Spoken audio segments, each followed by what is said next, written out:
Ang tawag dito, life without regret o buhay na walang pagsisisi. Para magkaroon ka ng buhay na walang pagsisisi, ngayon ka na magsisi. Kung meron kang pagkukulang, ituwid mo. Paano ka matutuwid? Ang Diyos ang magtutuwid sa iyo. Pag tinanggap mo ang parusa ng Diyos, yung sinasabing chastisement of God o paalala ng Diyos, ang ibig sabihin, gusto mong matuwid ang iyong sarili, ikaw ay nagpapatrain sa ating mahal na Panginoon. Sabi ng ating nabasa sa verse 5, anak ko, huwag mong waling bahala ang parusa ng Panginoon o manglupaypay man kung ikaw ay pinagwiwikaan niya. Sapagkat pinarurusahan ng Panginoon ang kanyang iniibig at hinahampas ang bawat tinatanggap na anak. Pag pinapaalala ka pa ng mahal na Panginoon, magalak ka dyan. Bakit? Ang sabi, piniibig ka ng Diyos at ikaw ay tinatanggap na anak ng ating pinakamamahal na Panginoong Kristo. Ngayon, habang ikaw ay pinapaalala ng Diyos, ang ibig sabihin niyan, ikaw ay under the trials. Nasa ilalim ka ng pagsubok. Hindi maganda ang iyong pakiramdam. Pag nainggit ka naman doon sa hindi pinarurusahan, dyan darating ang tinatawag na pagsisisi. Bakit? Dahil ginaya mo yung walang parusa, hindi mo alam, siya'y hindi anak ng Diyos. Ang sabi, pinarurusahan ng Diyos ang kanyang tinatanggap na anak. Ibig sabihin, pinapaalalahanan. Kaya tanggapin mo yun. Yung maging anak ka lang ng Diyos, pasalamatan mo na. Dahil yan ay prueba at ebidensya sa lupa pa lang, anak ka ng Diyos, tagapagmana ka ng buhay na walang hanggan. Kaya sabi ng verse 7, dahil sa ito'y parusa, kayo'y nagtitiis. O may pagtitiis, mga minamahal.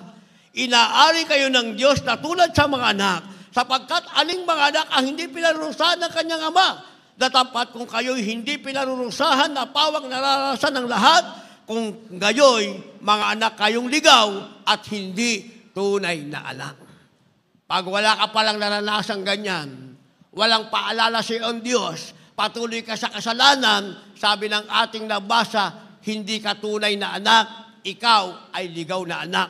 Darating sa iyo ang tinatawag na pagsisisi nasa huli na. Pero kung tunay kang anak ng Diyos, sinasabing life without regret, ito ang buhay na walang pagsisisi dahil nasa iyo ang paalala ng ating mahal na Panginoon. Kaya sabi ng verse 15, napakaingatan na baka ang sino may di makaabot sa biyaya ng Diyos. Baka kayo'y bagabagi ng anumang ugat ng kapaitan na sumisibol at dahil dito'y mahawa ang marami. Naintindihan natin ang verse 15? Naintindihan natin? O ulitin kong basa. Napakaingatan na baka ang sino may di makaabot sa biyaya ng Diyos. Mag-ingat daw tayo. Baka ang sino man sa atin hindi makaabot sa biyaya ng ating mahal na Panginoon. Ang sabi rito, baka kayo'y bagabagi ng anumang uri ng kapaitan na sumisibol at dahil dito'y mahawa ang marami. Bakit? Pag nakita nilang wala ka na sa gawain, sabi nung ng sister na yan, sabi nung brother na yan, nasa katotohanan daw siya, pinagmamalaki niya, buhay ang Diyos nila. Bakit ngayon nasa sanlibutan na naman siya? O di nahawa ang marami?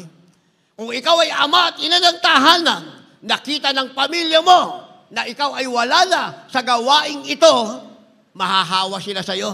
Dahil ikaw na ama, ikaw na anak, ang nagdala sa kanila rito, at ngayon ikaw ang umalis, kasama mo silang aalis. Naintindihan natin?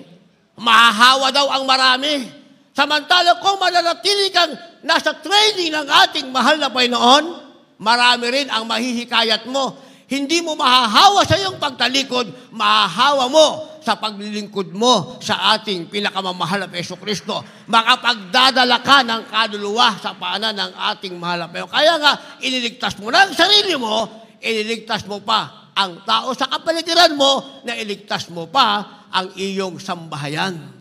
Kasi minsan, nagiging immune tayo sa biyaya ng Diyos. Kaya sabi, pakaingatan, baka ang iba hindi na makaabot sa biyaya ng Diyos. Anong ibig ko sabihin na immune na? Mga minamahal, dito muna tayo sa kagalingan. Nung tayo nasa karamdaman, gusto nating gumaling. Hindi ba? Ngayon, matagal na tayong panahon, walang karamdaman. Na immune na tayo. Ang ibig sabihin, nakakalimutan na natin na kaya meron tayong kagalingan, ang nagbigay niyan ang ating mahal na Panginoon. Ay, yung kagalingan natin, saan natin ginagamit? Yung lakas at lusog ng ating katawan, ginagamit na natin sa sanlibutan. Naintindihan nyo? Saan dapat gamitin? Dapat gamitin natin yan, yung kalusugan ng ating katawan sa paglilingkod sa ating mahal na Panginoon. Kaya nga, gagawa tayong ayon sa pamantayan ng Diyos. Hindi natin sabi, okay na yan, okay na, o sa'yo okay. Tanungin mo ang mahal na Panginoon, okay ba po sa'yo, mahal na Panginoon? Naalala ko tuloy, meron akong kapartner na karpintero, nung kabataan namin, mga minamahal, pero matanda siya sa akin, kaya tatay ang tawag ko sa kanya. Gawa ng bakod. Dati, tagakatay kami ng baboy. Kasi may baboy pa dati sa pastoral, noong 1991 dumating ako noon. Pag magkatay, magkapartner kami magkatay ng baboy.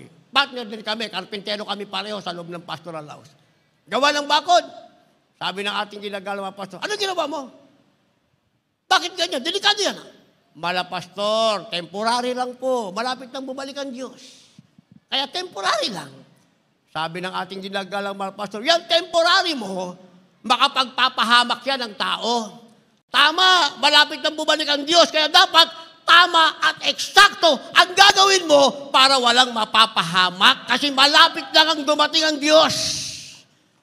Naintindihan natin yon? Hindi tayo gumagawa ng temporary.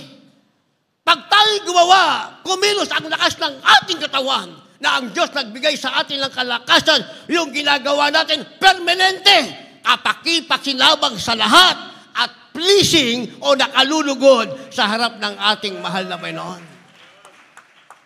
Tapos na tayo sa physical condition. Sa financial condition naman, tayo mga minamahal. Bakit tayo pinagpala ng mahal na Panginoon? Alam ng mahal na Panginoon, meron tayong pusong mapagbigay, mga minamahal. Na-immune na. Na-immune na. Ibig sabihin, nagsawa na, mga minamahal. Nakalimutan niya, kaya meron siya dahil Diyos ang nagbigay sa iyo niyan. Lahat magsabi ng praise the Lord. Diba? Nagsawa na. Nang hinayang na.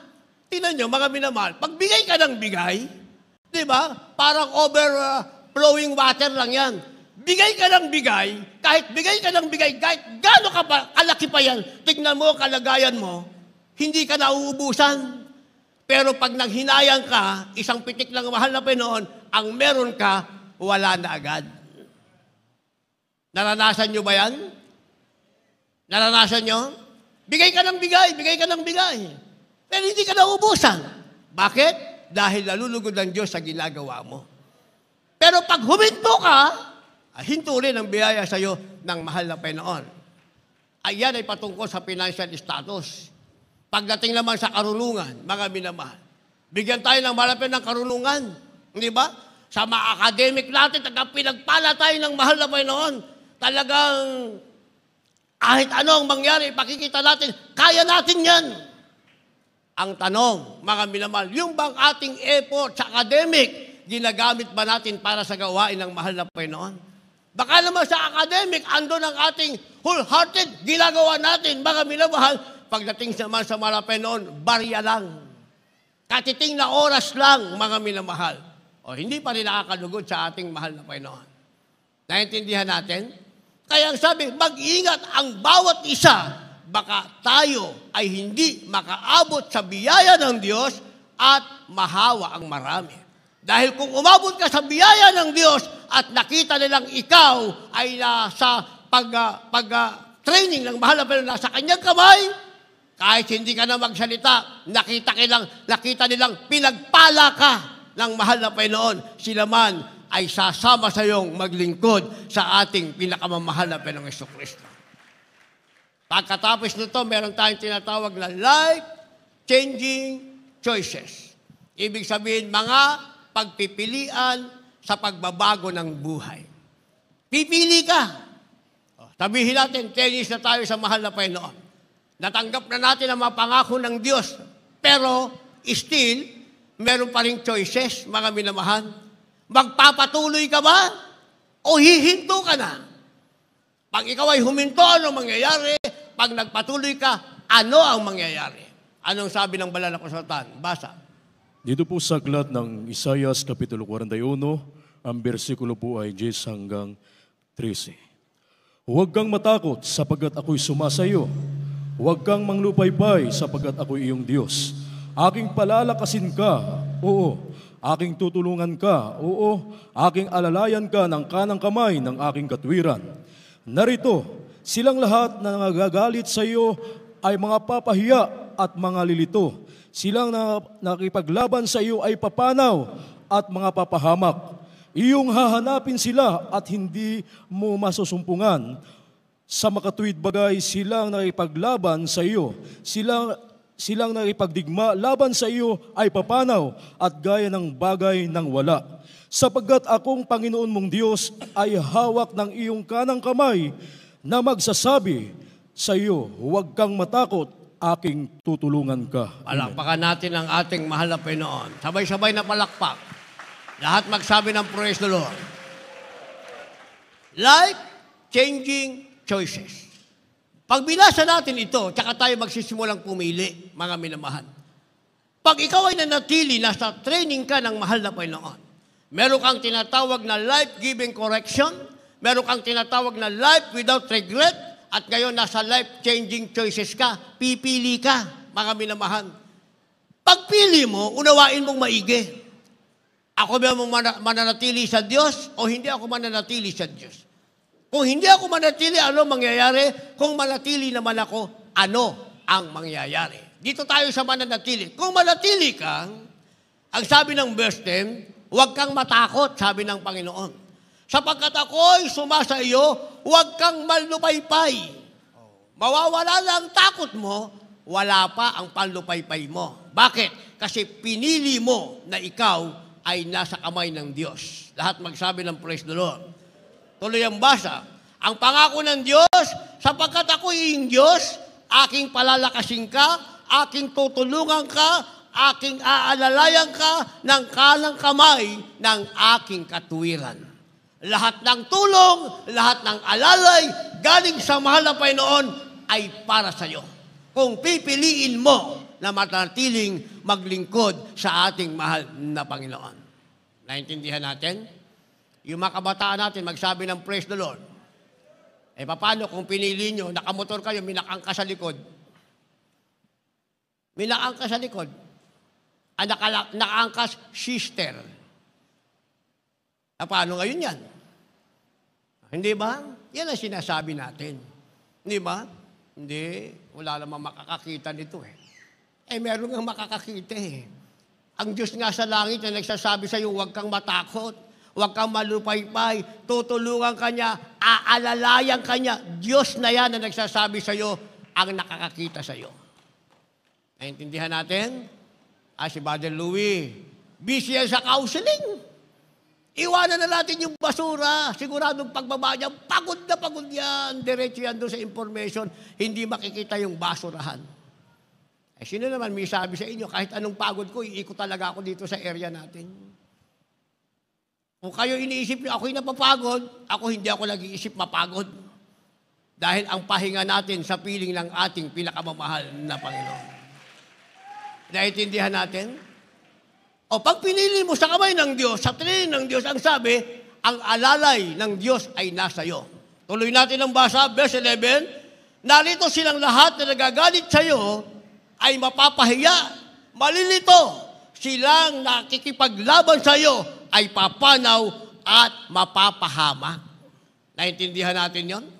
Pag pinili mo palang nasa kamay ka ng Diyos, under training ka sa kamay ng Diyos, sabi ng ating labasa, napakamalas naman na makipag-away sa iyo. Ang sabi, mapapahamak sila, mawawala sila, sapagkat hindi ikaw ang kalaban nila, kundi ang Diyos na pinili mong paglingkuran. Ang Diyos na sumasanay sa iyo. Sabi ng verse 12, iyo nga hanapin sila, hindi mo masusumpungan, sa makatuwid bagay sila nakipaglaban sa iyo, sila nakikipagdigma sa iyo, ay papalaw at gaya ng bagay na wala. Isipin mo, pag pinili mo manatili kang maglingkod sa Diyos, ikaw ay nasa pagtitraining ng mahal na Panginoon, hanapin mo kaaway mo, hindi mo na makikita. Hanapin mo kaaway mo karamdaman. Tignan mo yung katawan mo. Walang karamdamang babalik dyan. Tignan mo, kalagayan mo, yung kaaway mong kahirapan. Tignan mo ang sarili mo. Mananatili ka sa kaskanahan. Wala kang kaaway na kahirapan. Dumating ba ng pagsubok? Tignan mo. Hindi kayang magtagumpay sa'yo dahil sila'y aalisin ng Diyos. Sabi ng ating nabasa, papanaw ang nakipaglaban sa'yo. Kailanman ay hindi mo na makikita pa. Hindi ba? Yan sinasabing life-changing choices. Mga pagpipilian sa buhay, mga minamahal. Piliin mo, manatili ka sa Diyos. Pag nanatili ka sa training ng Diyos, wala kang problema. Yung nakikipag-away sa'yo, malaki ang problema nila. Dahil ang kaaway nila, ang Diyos na pinaglilingkuran mo. Verse 13, ang sabi ng ating nabasa, sapagkat akong Panginoon mong Diyos ay hawak na yung kamay na magsasabi, huwag kang matakot at tutulungan kita. Wala ka nang hahanapin pa. Hindi ka na hihingi pa ng tulong kung kani-kaninong tao. Mga minamahal, dahil meron ng Diyos na nag-o-offer ng sabing, huwag kang matakot. Ang Diyos mismo sa langit, ang ating pinakamalapit na Hesus Kristo, ang nagsasabing, ikaw ay tutulungan niya. Naintindihan natin. And finally, meron tayong tinatawag na our life in heaven. Our life in heaven, ang ibig sabihin, ang buhay natin sa langit. Lahat ng gusto ng langit, magsabi ng praise the Lord. Siguraduhin nyo yan, praise the Lord nyo na yan. Life, our life in heaven. Last verse, maghanda ating manugtog, mga magpawid. Dito po sa aklat ng Apokalipsis, Kapitulo 22, versikulo 2 hanggang 5. Sa gitna ng lansangan na yaon, at sa dako rito ng ilog, at sa ibayo nito, naroon ang punong kahoy sa buhay. At namumunga ng 12 iba't ibang bunga, namumunga ng bawat buwan. At ang mga dahon ng punong kahoy ay nagpapagaling sa mga bansa. At hindi nagkakaroon pa ng mga sumpa. At ang mga luklukan ng Diyos at ng Kordero ay nagkakaroon. At sila ay nagsipaglikuran ng kanyang mga alipin. At nakita nila ang kanyang mukha at ang kanyang mga pangalan ay sa kanilang mga noo. At hindi nagkakaroon pa ng gabi. At sila hindi nangangailangan ng liwanag ng ilawan, ni na liwanag man ng araw, sapagat ang liwanag sila ay ng puno ng liwanag, ang liwanag ng Panginoon ng Diyos, at sila'y naghahari magpakailan-kailanman. Amen. Palakpakan po natin ang ating mahal na Panginoon. Our life in heaven, ang ating buhay sa langit. Ano ba ang buhay sa langit, mga minamahal? Alam na ba natin kung anong merong buhay sa langit? O ano ang buhay sa langit? Ito ang buhay sa langit. Kabaliktaran sa buhay sa impyerno. Sa impyerno, mga minamahal, ang sabi, ang apoy dyan hindi napupugnaw. Hahanapin mo ang kamatayan, hindi darating sa'yo. Pero nararamdaman mo ang sakit, mga minamahal. Ang uod ay maglalabas-pasok sa butas ng iyong katawan. Kung anong ginagawa mo sa lupang kasalanan, gagawin mo ron, tatanggapin mo ang parusa. Pero iba sa langit, sinasabing our life in heaven o buhay natin sa langit. Anong buhay natin sa langit? Ang sabi ng verse 2, sa gitna ng lansangan, sa dako rito ng ilog, at ibayo nito, naroon ang punong kahoy ng buhay. Doon daw sa langit, merong ilog, mga minamahal. At merong punong kahoy ng buhay. Ang sabi rito, mga minamahal, namumunga ng 12 iba't ibang bunga, namumunga sa bawat buwan, at ang mga dahon ng punong kahoy ay nagpapagaling sa mga bansa. Yung pala ang buhay sa langit, mga minamahal. Dito, tingnan mo yung ilog, napakarumi. Sa langit, ang ilog malinis. At sa tabi ng ilog ay may puno, ang bunga niya kada buwan ay 12 iba't ibang klase ng prutas. Libre lang yun. Ang sabi, ang dahon ng punong kahoy na ito ay pagpapagaling sa mga bansa. Ibig sabihin, sa langit wala nang karamdaman. Kaya yung isa nating choir member, mga minamahal, sa main church natin, dinala siya ng mahal na Panginoon sa langit. Dinala siya sa tinatawag na puno ng buhay na ito, na nakasulat sa banal na kasulatan. Ang sabi ng mahal na Panginoon, anak, pumitas ka. Pumitas siya. Ang napili niyang pitasin yung ubas, mga minamahal. Yung ubas dito, ganito kaliit, 300 pa ang kilo. Pag minalas-malas ka pa, yung nabili mo, puno ng formalin. Nangyari sa akin yan. Bila ko na 1 kilo, pagkain ko, hinugasan ko na 3 beses, lasang formalin. O alam ka namang manghanayang ka pa sa 300, di itapon mo lang, kesa sumama pa yung tiyan mo. Samantalang sa langit pala, ang laki ng ubas doon, 1 piraso kasing laki ng bola ng NBA. Alam niyo yung bola ng NBA? National Basketball Association. Ganun kalaki. Sabi ng choir member, sabi ng mga anak, pumitas ka. Pinili niya yung ubas, 1 kagat pa lang, busog na siya. 1 prutas pa lang yun. Hindi mo bibilin, mamimili ka lang. Hindi ka magsasawa dahil sabi ng ating labasa, kada buwan, ang puno ay mamumunga ng iba't ibang klase ng prutas. Yun ang pagkain mo sa langit. Hindi ka na mahihirapan pang bumili. Ituloy natin ang basa, verse 3, at hindi makakaroon ng sumpa. Ang luklukan ng Diyos at ng Kordero ay naroon, siya'y paglilingkuran ng kanyang mga alipin. Wala nang sumpa, mga minamahal. Yung palang paglilingkod natin sa Diyos dito, ipagpapatuloy lang natin sa langit sa paglilingkod sa ating mahal na Panginoon. Kaya kung dito, tamad kang maglingkod sa Diyos, hindi ka pwede sa langit, dito tamad ka eh. Di ba? Dapat dito masigasig kang maglingkod sa Diyos para karapat dapat kang magmana ng buhay na walang hanggan. Pag dito tamad kang pumalakpak, hindi ka pwede sa langit. Sa langit, lahat doon pumapalakpak. Sabi ng banal na kasulatan, sa langit lahat sumisigaw ng malakas na praise the Lord. Yun nakalagay sa banal na kasulatan. Ang sabi, ang hukbo ng langit ay nagpupuri sa Panginoon, nagsasabing, Hallelujah, na ang ibig sabihin ay kalulatian, kapangyarihan, at kapurihan. Di ba yun ang meaning ng Hallelujah? Ituloy ang basa, makikita nila ang kaniyang mukha at ang kanyang pangalan ay sa kanilang mga noo. Sa langit pala, makikita na natin ang mukha ng ating mahal na Panginoon. At sa ating mga noo, hindi siksik siya nakatatak. Yung maiiwas sa rapture, nakatatak sa noo 666, ang nasa langit. Sabi, ang tatak sa noo nila ay ang pangalan ng ating pinakamamahal na Panginoong Jesucristo. Verse 5, hindi na magkakaroon pa ng gabi at sila hindi nangangailangan ng liwanag ng ilawan ni ng liwanag ng araw sapagkat liliwanagan sila ng Panginoon, sila'y maghahari magpakailanman. Wala ka ng bill na babayaran. Hindi ka na magtitipid sa kuryente. Sabi ng ating labasa, wala ng gabi, wala ng araw, ang liwanag ay nanggagaling sa ating mahal na Panginoon. Yan ang sinasabing our life in heaven at makakamta natin yan kapag tayo ay na-train sa kamay ng ating mahal na Panginoon. Tayong lahat ay tumayo. Kung meron kayong dalang baguhan, nais nila ng training, na ang Diyos ang mag-train sa kanila. Sinasabing train for life o pagsasanay para sa buhay, ang Diyos ang gagawa nito. At magmamana sila ng buhay sa kalangitan. Dalhin niyo siya sa harapan, mga nasa labas, nasa dulo, dalhin niyo siya sa harapan. Habang tayo umaawit,